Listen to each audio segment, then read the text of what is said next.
नमस्कार दोस्तों, स्वागत है आपका beginner to advance CorelDRAW का। आज का ये 5वां लेक्चर है जिसमें हम आपको सिखाएंगे how to use breakup art, grouping और उसके रिलेटेड और 2-3 छोटे छोटे ऑप्शंस। और ये बहुत ही आज का वीडियो इंटरेस्टिंग होने वाला है। आगे जाने से पहले मैं आपको एक रिक्वेस्ट करूँगा कि अगर आपने चैनल सब्सक्राइब नहीं किया रहेगा तो प्लीज़ सब्सक्राइब कीजिए, बेल आइकॉन पे क्लिक कीजिए। बहुत सारे वीडियोस आने वाले हैं जिसमें हम आपको टूल्स डिटेल में सिखाएंगे और बिगिनर टू एडवांस एक कोर्स होने वाला है जिसमें हम एंडिंग में प्रोजेक्ट बनाएंगे। तो बिना टाइम वेस्ट किए चलो जाते हैं आगे। Welcome to DS computer academy. Practical चालू करते हैं हम। तो आज का टॉपिक है, हम सीखने वाले हैं ऑब्जेक्ट मेनू के अंदर ब्रेकअप आर्ट। तो ये ब्रेकअप आर्ट, पहले इसका मतलब समझ लीजिए। कोई भी ऑब्जेक्ट अगर अपने पास है, इस तरह से 2 ऑब्जेक्ट है, लेकिन जब हम उसको मूव कर रहे हैं तो वो एक ही ऑब्जेक्ट की तरह मूव हो रहा है। दिखने के लिए 2 दिख रहे, लेकिन मूव होते वक्त, बिहेव होते वक्त हम उसको कलर कर रहे हैं या फिर कुछ भी, तो वो एक ऑब्जेक्ट की तरह बिहेव हो रहा है। तो उसको अलग करने के लिए ब्रेकअप आर्ट करते हैं। मैं अभी आपको इसका प्रैक्टिकल बताता हूँ। यहाँ पे इरेज़र टूल है। देखिए, इरेज़र टूल से हम कोई भी ऑब्जेक्ट को इरेज कर सकते हैं इस तरह से। जैसे मैंने इसे इरेज किया तो ये अभी यहाँ पे हमें दिख रहा है 2 ऑब्जेक्ट, लेकिन हम इसको मूव करेंगे, कलर करेंगे तो ये एक ऑब्जेक्ट की तरह ही बिहेव कर रहा है, लेकिन दिखने के लिए वो 2 ऑब्जेक्ट दिख रहा है क्योंकि हमने उसको इरेज किया है। तो इसे अलग करने के लिए हम करेंगे ब्रेकअप आर्ट। देखिए, ये ऑब्जेक्ट अलग हो गया। कुछ भी, अगर हमने समझो टेक्स्ट कुछ टाइप किया, ये मैंने एक डी टाइप किया लेटर, इसे भी मैंने समझो इरेज किया इस तरह से। तो इसे अलग करने के लिए हम करेंगे ब्रेकअप आर्ट। ओके, तो शायद ये आपको ये समझ में आया रहेगा, लेकिन ये समझाने के लिए और कुछ मैं एग्जांपल आपको देना चाहूँगा। अब ये एक यहाँ पे ओवल शेप है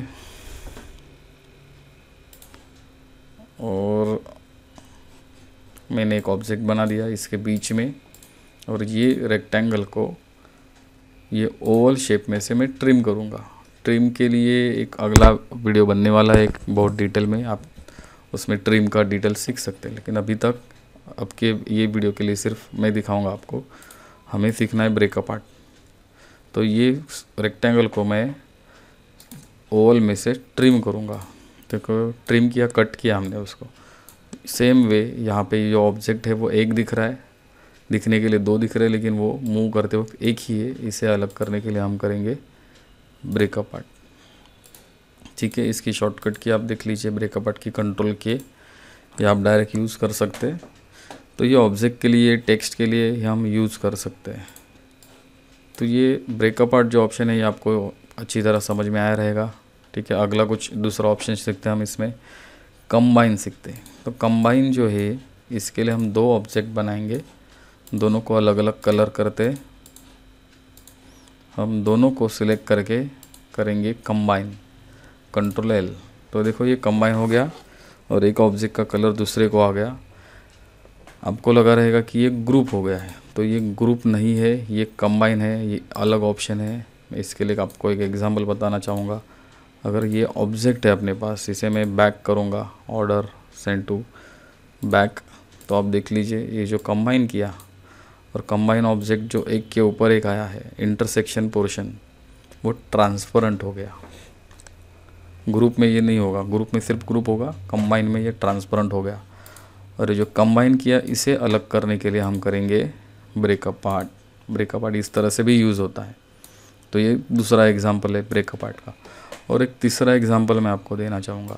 अगर अपने पास कोई टेक्स्ट है, हम कुछ ऐसे एग्जाम्पल के लिए कुछ टाइप कर रहे, एंटर, इस तरह से हमने कुछ टाइप किया, यहाँ पे भी एक दूसरा वर्ड टाइप करते। ठीक है, तो जैसे मैंने ब्रेकअप आर्ट का मतलब बताया कि ऑब्जेक्ट हमें अलग दिख रहे लेकिन वो अलग है नहीं, तो उसे अलग करने के लिए ब्रेकअप आर्ट करते। तो वैसे ही ये टेक्स्ट है जो एक दूसरे को टच नहीं हुआ है, वो अलग है, तो उसे अलग करने के लिए हम ब्रेकअप आर्ट करेंगे। Artistic text, break artistic text apart. तो लेकिन आप देख सकते हैं यहाँ पे कि क्या अलग हुआ है, लाइंस अलग हुए। फर्स्ट लाइन को सिलेक्ट करके मैं वापस इसे ब्रेक अपार्ट करूँगा तो आप देख सकते हैं वर्ड अलग हुए, और वर्ड को सिलेक्ट करके हम और एक बार ब्रेक अपार्ट करेंगे तो ये लेटर्स अलग हुए। तो ब्रेक अपार्ट का ये अलग अलग यूज़ होता है, काम करते वक्त इसका बहुत यूज़ होता है, लेकिन प्रैक्टिस करते वक्त आपको इसकी अलग अलग ऑब्जेक्ट लेके, टेक्स्ट लेके, रेक्टेंगल, सर्कल लेके अलग अलग आपको इसकी प्रैक्टिस करनी पड़ेगी, तभी आपको ये अच्छी तरह समझ में आएगा। ठीक है, तो भी देखते हैं ग्रुप, शायद आपको ग्रुप ऑप्शन इजी है तो ये पता रहेगा, लेकिन ये बताने के पीछे मेरा एक पर्पज़ है। जैसे 2 ऑब्जेक्ट के सिलेक्ट करके मैंने इसे किया ग्रुप, ठीक है, लेकिन और एक ऑब्जेक्ट लिया मैं,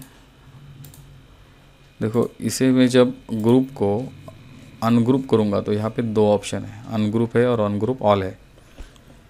यही बताने के लिए मैं आगे बढ़ूँगा इसका।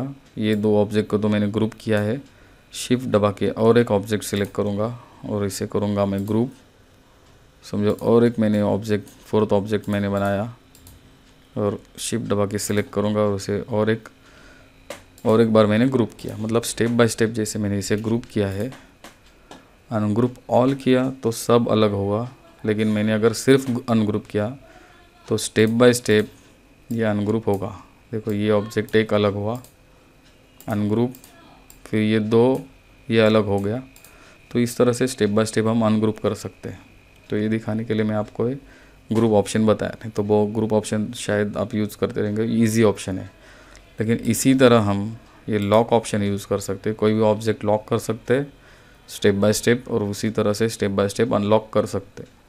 जब हम कुछ बड़ा ऑब्जेक्ट बनाते तो बैकग्राउंड लॉक कर सकते हैं हम, जिससे सिलेक्शन करते वक्त प्रॉब्लम नहीं आता है, इसलिए हम लॉक ऑप्शन यूज़ कर सकते हैं। तो मैं आशा करता हूँ कि ये जो सेशन है आपको ये समझ में आया रहेगा। नहीं समझ में आया तो ये वापस पूरा वीडियो स्टार्ट टू एंड देखिए और चैनल को सब्सक्राइब कीजिए। इस तरह से बहुत सारे डिटेल में वीडियोस आने वाले हैं। मेनू और टूल्स अच्छी तरह समझने के लिए आपको बहुत काम आने वाला है। मिलते हैं नए वीडियो में, नए टूल्स और नया मेनू लेके। तब तक के लिए थैंक यू, धन्यवाद।